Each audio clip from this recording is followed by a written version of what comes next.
Welcome guys, my name is Lindsay and this is Little Helpful Files. We do cash budgeting, mini savings, and a little bit of life in general. Today we are finally going to go through my new budget. So we've had to restructure everything since moving, and we do have our first loan payment due for the home at the beginning of December.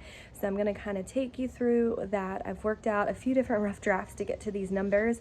So whenever you're redoing your budget and having to kind of start over and start fresh, just keep that in mind, that it's going to take you kind of working it out, figuring where everything goes and what numbers are actual for you, like what's going to be the most realistic when you're trying to budget and allocate all of your funds.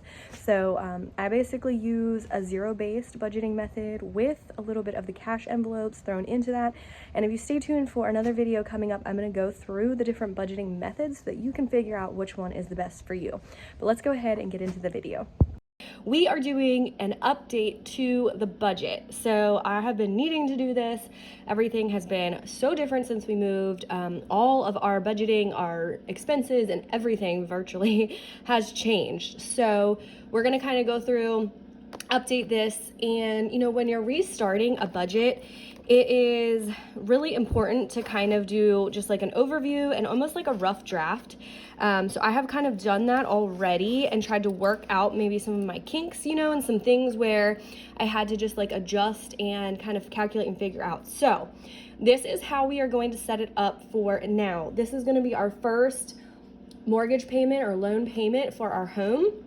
And it may change. Like I might have to go through and change this for January. I'm not really sure yet, because October and November both have been so different, and we've had a lot of different expenses coming in and out, and just with having to pay utilities from the old house and the new house, we kind of drained out a lot of our savings to put towards the loan for the house. So anyway, I just want you to know that like when you're going through a restructuring, rebudgeting, and kind of going through doing all of this, you may have to go through a couple different versions or a couple different drafts of your own budget before you get it kind of set with what you feel comfortable with, what each of your categories is.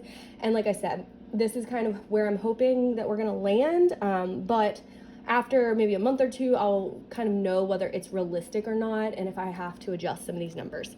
And there's so many different ways that you can set up your budget. So really, it's a matter of what is going to work best for you to break it down, and what are you going to be able to stick to. All right, let's go ahead and put down and see where we land here. Okay, so like I said, I'm going to go through this. I am not giving full numbers here. So this is going to be after the HELOC and tithing or giving. So I'm not putting our full income, and this has changed and shifted a little bit since we moved. So we're gonna put down what we actually have to work with. Now I'm thinking about doing another video on the HELOC if you guys want. I feel like I need to go in here. All right, hope you can see that better. If you are interested, just put #HELOC down in the comments, because if you're interested in hearing more about that and me kind of going through the process of us looking into that and discussing and praying a lot on it and doing something very unconventional and very different, I would be happy to share. Okay, so now we're gonna go through our fixed expenses, and because I'm already calculating the amount that we're paying for the HELOC and the tithing up there, the fixed expenses are gonna just start. We do have very high, we have a lot of insurance. So insurance includes like the home insurance, the car insurance, and life insurance. So that number is gonna be a little bit higher. And again, obviously these are all gonna change depending on like where you live, and I'm in the United States. So I'm gonna put down these and then I'll put the amounts. Let's see, and trash, okay. Now, for insurance, again, these are what I'm budgeting, but most of these do not change or fluctuate, so I know that they're pretty accurate. Aside from the electric, that obviously does change from month to month, but I always put in a very high amount and hope that, we come in under that. And trash, it is paid quarterly, but I break up what is due for each month on that amount, okay? So for this, we are gonna go through, and I'm gonna kind of total things up as we go. 40, and make sure I'm putting the right amounts in. 30. Okay, yes, 909 is what we want. So now what you're gonna do is take the total income up here, subtract this amount, minus 909, 2629. Now I do have a loan, so there is a credit card that we have. I think I talked about this in a different video, where we do have 0%. And so I have monthly payments set up so that we can pay it off before that 0% expires. So we're gonna put that there. And I also set up a fund in my sinking fund binder to track that, to make sure, you know, I'm paying it in time. Okay, so now what we're gonna do is come over here to the variable bills. Now again, this is, I'm kind of going based off of what we've been spending. And I mean, these might fluctuate and I may have to adjust depending on how our grocery goes, but this is what I'm budgeting. So the 800 for the groceries and then 250 for gas. We haven't been spending as much on gas, and then I'm gonna do 550 in the envelopes. And grocery and gas, we've pretty much been putting on a credit card because we do a lot of that shopping.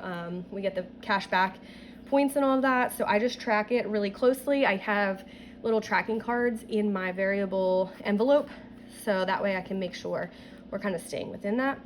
Now, the envelopes, that number may be too low and I may need to adjust it, but what I'm trying to account for is just kind of like some extra household spending. And then, we each have our own individual envelopes too. And I'm trying to think of what else is in there. We've kind of adjusted it. Oh, any like activities. So I do activities separate from the kids, because for kids it's kind of like if they need, you know, new clothing or if they want to shop and get something extra. And then I do kind of basically like fun adventures. So I have a couple different envelopes broken out there. All right, so we're gonna total this up. 50 plus, and this one's always the kind of question mark category, right? This one is like, we try to get the budget close to the actual, but it's not always exact. So 2469 minus 1600, 869. Okay, which is good because then I have our mini savings and I have our sinking fund. And mini savings, I usually try to do 100 each week. So we're gonna budget in the 400, which would leave 469 left over in sinking funds, which is totally fine, because again, if I go into more detail with the HELOC, I have extra going into this. So I'm considering this as part of savings and sinking funds. And I already have a lot of my categories filled up, like for medical and for car maintenance and birthday, I believe. So I have those in a high yield savings account that is separate. So this is really like sinking funds that may come up, you know, for each month, or the activities for the kids. I have that binder where I track that. So 869, and that gives 0 remaining. All right, so that's basically how you're gonna break it down. I kind of, you know, use the reverse budgeting and do this backwards, but also doing like a zero based cash budget. So that way I've kind of allocated every single dollar. So that's more of what that zero based budget is about. I'm just gonna add all these up and make sure that, once again, I did it right and that they all equal that starting income that I had. 3538. Okay, I hope you can see that.